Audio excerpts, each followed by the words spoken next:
ताज्या बातम्यांसाठी ABP माझाला subscribe करा आणि बेल आयकॉन प्रेस करा। कोरोनाचा प्रादुर्भाव टाळण्यासाठी जेजुरीच्या खंडेरायाची सोमवती यात्रा रद्द करण्यात आली आहे। श्रींचा पालखी सोहळा सुद्धा रद्द करण्यात आलाय। जेजुरीमध्ये कलम 144 नुसार जमावबंदी लागू करण्यात आली आहे। 12 ते 14 डिसेंबर दरम्यान जेजुरीमध्ये भाविकांना प्रवेश बंद राहणार आहे। त्यामुळे भाविकांनी जेजुरीत येऊ नये असं आवाहन प्रशासनाकडून करण्यात आलंय।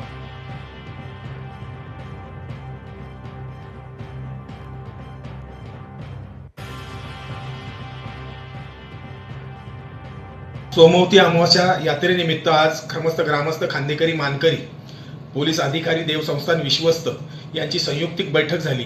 यामध्ये सोमवती यात्रा उत्सव रद्द करण्यात आलेला आहे। मात्र धार्मिक श्री खंडेरायाचे धार्मिक विधी परंपरेनुसार होणार आहेत।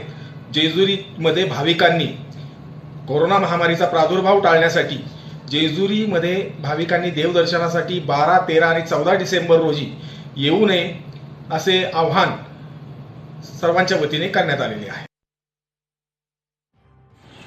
सोमवतीला जेजुरीमध्ये यात्रा आहे, तर सदरची यात्रा प्रशासनाने ही रद्द केलेली आहे।